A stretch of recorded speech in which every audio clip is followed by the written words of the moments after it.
የብልጽግና ፓርቲ ስራ አስፈጻሚ ኮሚቴ ከሚያዝያ 17 እስከ 18 2017 ዓ.ም መደበኛ ስብሰባውን በአዲስ አበባ አካሂዷል። በዚህ ስብሰባም የኢትዮጵያን ፖለቲካዊ፣ ኢኮኖሚያዊ፣ ማህበራዊና ዲፕሎማሲያዊ ጉዳዮች በዝርዝር ተመልክቷል። ኢትዮጵያ በ2018 ከተስፋ ወደሚጨበት ብርሃን ለመሻገር፣ በ2023 የአፍሪካ የብልጽግና ተምሳሌት ለመሆን፣ በ2040 ደግሞ ዓለም አቀፍ የብልጽግና አርአያ ለመሆን ያስቀመጠችው ራዕይ እንደሚሳካ የሚያረጋግጡ የስኬት ፍንጮች መታየታቸውን የስራ አስፈጻሚ ኮሚቴው አረጋግጧል። እነዚህ የስኬት ፍንጮች የያዝነው ፍኖተ ብልጽግና ትክክል መሆኑን አመላክተውናል።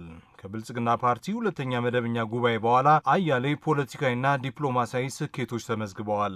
ከተለያዩ ተፎካካሪ የፖለቲካ ፓርቲዎች ጋር በየደረጃው የሚደረገው ምክክርና ትብብር በኢትዮጵያ የፖለቲካ ታሪክ ወደ አዲስ ምዕራፍ ገብቷል። ከአንድ ክልል በስተቀር ለሀገራዊ ምክክር አጀንዳ የማሰባሰብ ምዕራፍ በሁሉም ክልሎች ተጠናቋል። በአገሪቱ የተለያዩ ክፍሎች አንጻራዊ ሰላም እየሰፈነ ነው። መንግስት በተደጋጋሚ ያቀረበውን የሰላም ጥሪ ተከትሎ እጅ የሚሰጡና ወደ ሰላም ድርድር የሚመጡ ታጣቂዎች ከዕለት ወደ ዕለት ቁጥራቸው እየጨመረ ይገኛል። የመንግስት ሕግ የማስከበርና የማድረግ አቅም እየጎለበተ መጥቷል። ከሶማሊያ ጋር ተፈጥሮ የነበረው ውዝግብ በዲፕሎማሲያዊ መንገድ ተፈቷል። ኢትዮጵያ የባህር በር እንዲኖራት የተያዘው አቋም ዓለም አቀፋዊ ተቀባይነቱ እየጨመረ ነው። ኢትዮጵያ ከዓለም አቀፍ የፋይናንስ ተቋማት ጋር ያላት ግንኙነት ከመሻሻሉም በላይ የሚደረግላት ድጋፍ እያደገ ነው። በዓለም አቀፍ መድረክ የኢትዮጵያ ተፈላጊነት ጨምሯል። የዲፕሎማሲ ግንኙነቷም በሁሉም አቅጣጫ ከፍ ብሏል። እስካሁን ያለው አፈጻጸም የሚያሳየው በያዝነው ዓመት አጠቃላይ ኢኮኖሚው በታቀደው መሰረት በ8.4 በመቶ የሚያድግ መሆኑን የስራ አስፈጻሚው ገምግመዋል። በዘርፍ ደረጃ ደግሞ ግብርና በ6.1 በመቶ፣ ኢንዱስትሪ በ12.8 በመቶ፣ ማኑፋክቸሪንግ በ12.0 በመቶ፣ ኮንስትራክሽን በ12.3 በመቶ፣ አገልግሎት ደግሞ በ7.1 በመቶ የሚያድጉ መሆናቸው ተገምግሟል። ያለፉት 9 ወራት ጠቅላላ የመንግስት ገቢ ከአምናው ተመሳሳይ ወቅት አንጻር የ134 በመቶ ብልጫ አሳይቷል። የውጭ ብድር ከጠቅላላ የሀገር ውስጥ ምርት ያለው ድርሻ ወደ 13.7 በመቶ ወርዷል። ወደ ውጭ ገበያ የሚቀርቡት 6 ዋና ዋና ምርቶች ካለፈው ዓመት ጋር ሲነጻጸሩ ከ82 በመቶ እስከ 386 በመቶ ጭማሪ አሳይተዋል። በስንዴ፣ በሩዝ፣ በቡና፣ በሻይ ቅጠልና በፍራፍሬ ምርቶች በአፍሪካ ቀዳሚ ሆኖ ለመውጣት እየተደረገ ያለው ትግል ፍሬ እያፈራ መሆኑን አይተናል። ውድ የብልጽግና አመራሮች፣ የብልጽግና አባላትና መላው ሕዝባችን የማክሮ ኢኮኖሚ ማሻሻያው ዝቅተኛ ኑሮ በሚኖሩ ወገኖች ላይ ጫና እንዳያሳድር አስፈላጊ የሆኑና የታቀዱ የድጋፍ መርሃ ግብሮች መከናወናቸውንም የስራ አስፈጻሚ ኮሚቴው መርምረዋል። ለማዳበሪያ 62 ቢሊዮን ብር፣ ለሴፍቲኔት 41.2 ቢሊዮን ብር፣ ለነዳጅ 60 ቢሊዮን ብር፣ ለመድኃኒት 3.5 ቢሊዮን ብር፣ ለምግብ ዘይት 6.1 ቢሊዮን ብር እንዲሁም ለደሞዝ 38.4 ቢሊዮን ብር ድጎማ ተደርጓል። 790 የውጭ አገር ህጋዊ የሥራ ዕድሎችና ከ3 ሚሊዮን በላይ የሀገር ውስጥ የሥራ ዕድሎች ተፈጥረዋል። የርቀት ሥራ ዕድሎች ቁጥርም እየጨመረ መምጣቱ ታይቷል። ባለፉት 9 ወራት ብቻ 344 የመንግሥት የልማት ተቋማትን በአዲስ አስተሳሰብና በአዲስ መንገድ መልሶ ለማደራጀትና ለመምራት መቻሉ እያስገኘ ያለው ውጤት ለሌሎች አርአያ የሚሆን እንደሆነ የሥራ አስፈጻሚ ኮሚቴው ገምግመዋል። የኢትዮጵያ ኢንቨስትመንት ሆልዲንግስ አሁን ያለው ጠቅላላ ገቢ 1.5 ትሪሊየን መድረሱ ታይቷል። ከባለፈው ዓመት የ9 ወራት አፈጻጸም አንጻር የዘንድሮ ገቢው የ86 በመቶ ጭማሪ ማሳየቱም ተረጋግጧል። ይህም መንግስት የሀገር ሀብትን ለማወቅ አውቆም በሚገባ ለማስተዳደር አስተዳድሮም ወረት ለማከማቸት የተከተለው መርህ ትክክል መሆኑን አረጋግጧል። የውጭ ምንዛሪ ክምችት እድገት ከባለፈው ዓመት ተመሳሳይ 9 ወራት ጋር ሲነጻጸር የ203.99 በመቶ እድገት አሳይቷል። የባንኮች ተቀማጭ ገንዘብ ከ3 ትሪሊዮን በላይ ተሻግሯል። የ9 ወራት የወጪ ንግድ አፈጻጸም ከ5 ቢሊዮን ዶላር በላይ ሲሆን ይህም ከባለፈው ዓመት ጋር ሲነጻጸር የ150.39 በመቶ እድገት አሳይቷል። ባለፉት 8 ወራት 473.9 ቢሊዮን ብር ብድር ከንግድ ባንኮች ተለቋል። ይህም ካለፈው ዓመት ተመሳሳይ ጊዜ አንጻር በ61.9 በመቶ ከፍ ይላል። ከዚህ ብድር ውስጥም 76.6 በመቶ ለግሉ ዘርፍ የተሰጠ ነው። ለግሉ ዘርፍ የበለጠ ብድር መሰጠቱ የግሉ ዘርፍ በኢኮኖሚው ተገቢውን ሚና እንዲጫወት ያስቀመጥነው ፖሊሲ በተግባር እየተገለጠ መሆኑን አመላካሽ ነው። ዲጂታል ኢትዮጵያ 2030ን ለማሳካት የጀመርናቸውን ሁሉን አቀፍ ጥረቶች ፍሬያቸው እየጎመራ ነው። የኢንተርኔት ተጠቃሚዎች 50.2 ሚሊዮን የሞባይል ተጠቃሚዎችም 86.6 ሚሊዮን ደርሰዋል። የቴሌብር ደንበኞችም ከ52.56 ሚሊዮን በላይ ናቸው። ዲጂታል ፋይናንስ የህብረተሰቡን ፍትሐዊ ተጠቃሚነት ከማረጋገጥ ባለፈ ለኢኮኖሚ መሳለጥ ጉልህ ድርሻ እያበረከተ ነው። ባለፉት 9 ወራት በዲጂታል መንገዶች 7.73 ቢሊዮን ብር ተቆጥቧል። 26.77 ቢሊዮን ብር በዲጂታል በኩል ብድር የተሰጠ ሲሆን የ12.51 ትሪሊዮን ብር ግብይት ደግሞ በዚሁ መንገድ ተከናውኗል። ዋና ዋና ፕሮጀክቶችን በጊዜና በተገቢ ደረጃ ለማጠናቀቅ የተሰጠው አቅጣጫ ብዙዎችን ለፍጻሜ እያበቃቸው ነው። የህዳሴ ግድብ ግንባታ አፈጻጸም 98.66 በመቶ ደርሷል። የኮይሻ አይሻና አሰላ የኃይል ማመንጫዎች በተያዘላቸው እቅድ መሰረት እየተጓዙ መሆናቸውም ተገምግሟል። የቢሾፍቱ ዓለም አቀፍ የአውሮፕላን ማረፊያ ግንባታም የኢትዮጵያን ነገ ታሳቢ ባረገ መልኩ የቅድመ ዝግጅት ምዕራፉ እየተከናወነ ይገኛል። የኮሪደር ልማት በአዲስ አበባ በ8 ኮሪደሮችና በመላው ኢትዮጵያ በ65 ከተሞች እየተከናወነ መሆኑ ተስፋ ሰጪ ነው። ብዙዎቹ የመስኖ ግድቦች ወደ ፍጻሜያቸው እየደረሱ ናቸው። ከ9ኙ የመስኖ ግድቦች ውስጥ 6ቱ አፈጻጸማቸው ከ75 በመቶ በላይ ደርሷል።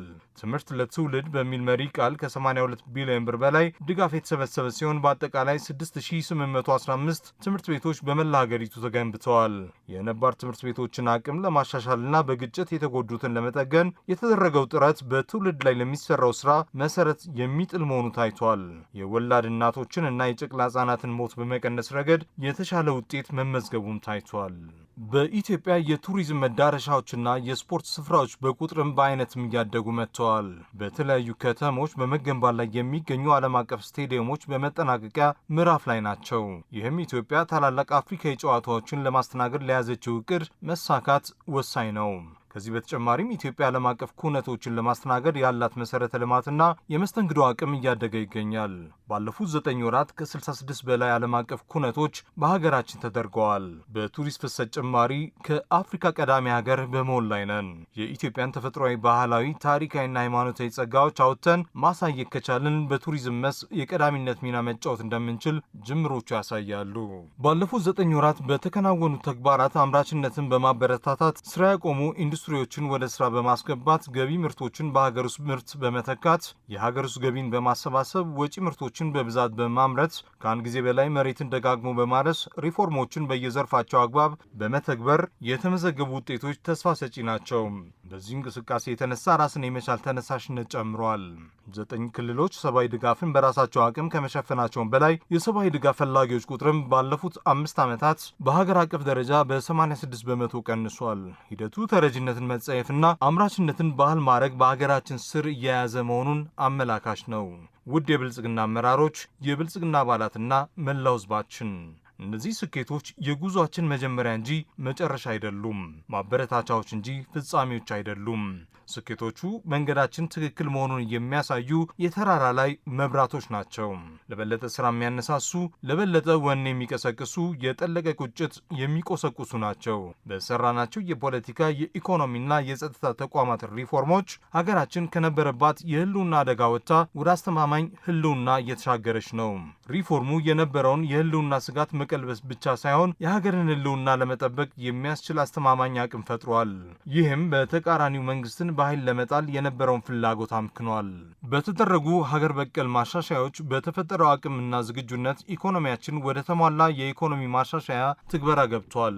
ይሄ ደግሞ የኢኮኖሚ ሂደታችንንና የብልጽግና ጉዟችንን የሚቀይር አዲስ ምዕራፍ ፈጥሯል። የህዳሴ ግድብ መጠናቀቅና የባህር በር ጉዳይ በቀጠናችን የአጀንዳ የበላይነት እንድንፈጥር አስችሎናል። በዚህም የተነሳ ሀገራችንን ከተከላካይነት ወደ ተጽዕኖ ፈጣሪነት አሸጋግሯታል።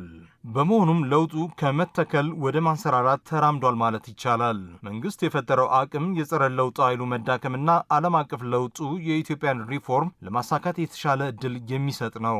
መንግስትን በኃይል ለመጣልና ፍላጎትን በጉልበት ለማሳካት የሚደረገው መፍጨርጨር ውጤት እንደማያስገኝ ሀገራዊ እውነት እየሆነ ነው። በየጊዜው ወደ ሰላም የሚመጡ ታጣቂዎች ቁጥር መጨመርም ይህን ያመለክታል። በአንድ በኩል እነዚህን ስኬቶች ይበልጥ ማስፋትና ማጽናት አለብን። በሌላ በኩል ደግሞ ራሳችንን ከመሃል ዘመን ወጥመድ መጠበቅ ይገባናል። የመሃል ዘመን ወጥመድ አንድ ሀገር ከፖለቲካ ስርዓት ሽግግር በመውጣት ወደ ቀጣዩ የማጽናት ምዕራፍ ከመድረሷ በፊት በሚገኘው የመሃል ዘመን በስኬቶች ረክቶና ተዘናግቶ የመቀመጥ አባዜ ነው። ከፖለቲካ ሽግግር በመውጣትና የጸና ስርዓትን በመትከል መካከል የሚገኝ ፈታኝ ዘመን ነው። የሀገራችን ኢኮኖሚ በማደግ ላይ ያለ እንጂ በሚፈለገው መጠን ያደገ አይደለም።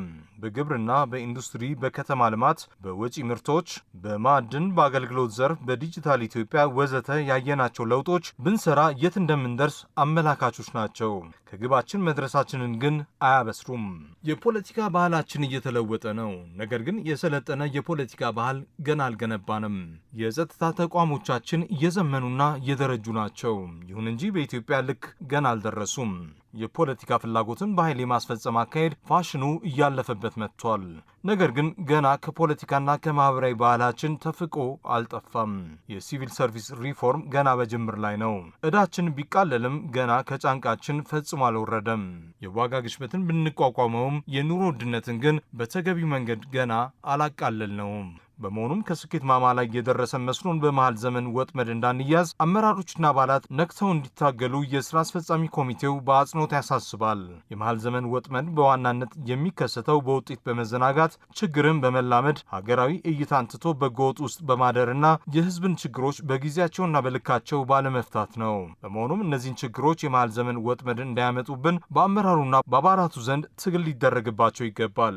ውድ የብልጽግና አመራሮች፣ የብልጽግና አባላት እና መላው ህዝባችን የተዛባ ትርክት እንዳይፈጠር የብሔራዊ አርበኝነት ትርክትን በሚገባ ማስረጽ ይጠበቅብናል። የህዝብን ጥያቄዎች በየደረጃው መፍታት አለብን። ምርትና ምርታማነትን ከፍ በማድረግ የኑሮ ውድነትን የሚያቃልሉ ስራዎችን መስራት ይጠበቅብናል። የተጀመሩ ኢኒሼቲቮችን የህዝብ እርካታ በሚፈጥሩ መልኩ ወደ ውጤት ማድረስ አለብን። ከጠላቶቻችን ላይ የመሳሪያም የትርክትም ትጥቅ ማስፈታት ይገባል። ለጠላት ተጋላጭነትን ሊፈጥሩ የሚችሉ አሰራሮችን ማረም ጊዜ የማይሰጠው ተግባር ነው። የአመራር ስምሪትን መፈተሽና ማጥራት መንገዳችንን የበለጠ ምቹ ያደርገዋል። ትጋትና ቁርጠኝነትን መጨመር፣ መናበብና ቅንጅትን ማሳለጥ አለብን። ህብረ ብሔራዊ አንድነትን የሚፈጥሩ ገዢ ትርክትን የሚያሰርጹ ብሔራዊ ጥቅሞቻችንን የሚያስከብሩና የኢትዮጵያን ብልጽግና የሚያረጋግጡ ተግባራትን ባለማሰለስ በየአካባቢያችን ተግተን ማከናወን ያስፈልገናል። የክረምት የበጎ ፍቃድ ስራዎችን በተገቢ እቅድና ቅንጅት መርተን ለውጤት ማብቃት ይገባናል። በአረንጓዴ አሻራ መርሃ ግብር በዚህ ዓመት የተያዘውን እቅድ ለማሳካት ህዝቡን የማትካትና የማሳተፍ ስራ ከአሁኑ መጀመር አለበት። ለመኸር የእርሻ ስራዎች የሚያስፈልጉ ግብዓቶችና ማሽነሪዎች በተገቢ ቦታና ጊዜ እንዲደርሱ የአመራር ሚናችንን እንወጣ። አንድም መሬት ጦም በማያድርበት ሁኔታ የግብርና ስራዎች እንዲከናወኑ እናርግ። በአጠቃላይ በሰላማዊና በሰለጠነ መንገድ ልዩነቶቻችንን በመፍታት የጀመርናቸው ሪፎርሞችን በማሳካት የገጠሙንን ፈተናዎች በጽናት በማለፍ ተግዳሮቶቻችንን በመጋፈጥና በማሸነፍ የኢትዮጵያን ብልጽግና እውን እንድናደርግ የብልጽግና ስራ አስፈጻሚ ኮሚቴ ለብልጽግና ፓርቲ አመራርና አባላት፣ ለተፎካካሪ ፓርቲዎችና ለመላው ኢትዮጵያ ህዝብ ጥሪ ያቀርባል። የብልጽግና ፓርቲ የስራ አስፈጻሚ ኮሚቴ ሚያዝያ 18 2017 ዓ.ም አዲስ አበባ